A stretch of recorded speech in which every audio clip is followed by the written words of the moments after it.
question principale, je reconnais maintenant quelqu'un du troisième groupe d'opposition, le député des Îles-de-la-Madeleine. On l'écoute. Madame la Présidente, une des promesses phares de la CAQ en 2018, c'était un médecin de famille pour chaque Québécois et chaque Québécoise.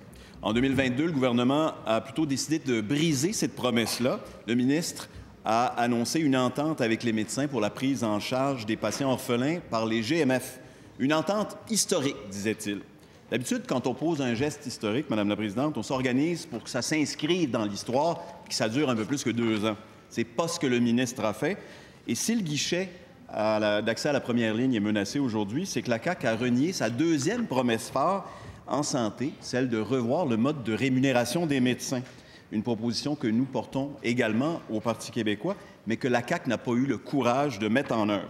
On a plutôt offert des primes aux médecins avec les résultats qu'on connaît aujourd'hui. Madame la Présidente, le gap, c'est la solution de la CAQ et du ministre de la Santé.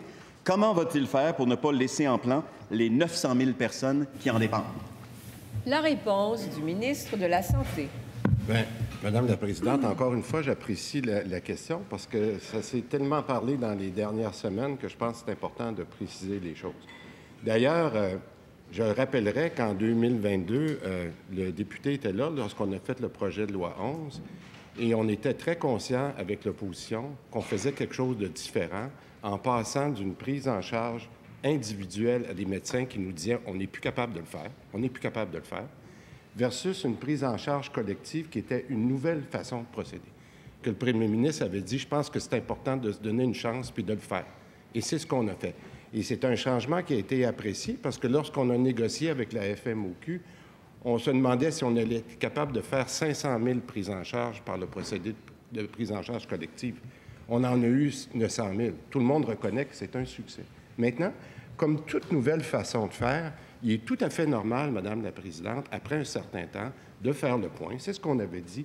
C'est connu depuis 18 mois que la fin de cette entente-là se terminait le 31 mai. Qu'est-ce qu'on a fait, Madame la Présidente? On s'est assis avec la Fédération des syndicats de la FMOQ. J'y reviendrai, Madame la Présidente, avec plaisir. Première complémentaire. Madame la Présidente, l'accès à la première ligne, c'est un problème, mais il y a de multiples autres problèmes un peu partout et particulièrement en région. Qu'on parle de l'Abitibi, de la Côte-Nord, des Laurentides, le gouvernement gère le système de santé par attrition, par fermeture de services. En Outaouais, les professionnels traversent la rivière pour avoir des meilleures conditions de travail et salariales. On annonce un été d'enfer à Gatineau. Plan de contingence, on veut fermer des blocs opératoires, une partie de l'urgence, le service de radiologie. C'est quoi la prochaine étape, Madame la Présidente? Fermeture des hôpitaux.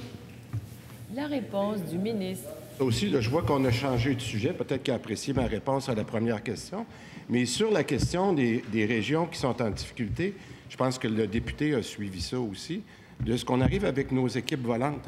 L'objectif n'est pas de la fermeture, c'est justement de trouver des solutions. Puis ma collègue ici, que je tiens à apprécier tout le travail que la présidente du Conseil du Trésor a fait au cours des 2 dernières années, c'est d'arriver avec des conventions collectives, avec le Front commun, qui ont permis à la CSN et la FTQ de nous permettre de mettre en place des équipes volantes.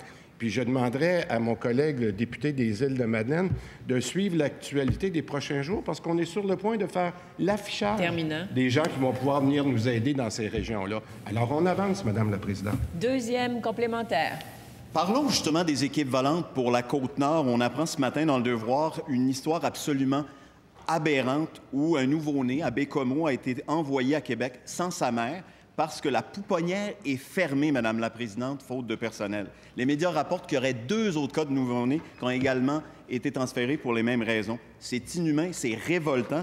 Qu'est-ce que le ministre répond aux familles de la Côte-Nord alors que cette situation découle directement d'un manque de planification du ministre? La réponse du ministre. C'est ce qu'on demande à nos différents PDG, que ces situations-là n'arrivent pas. C'est préoccupant.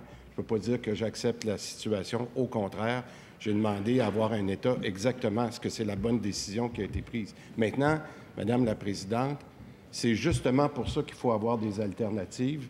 Il y a une équipe qui se met en place en ce moment là, pour être capable de faire l'ouverture des postes dans les prochains jours pour qu'on puisse finalement envoyer avoir le bénéfice de nos équipes volantes qui sont à mettre en place.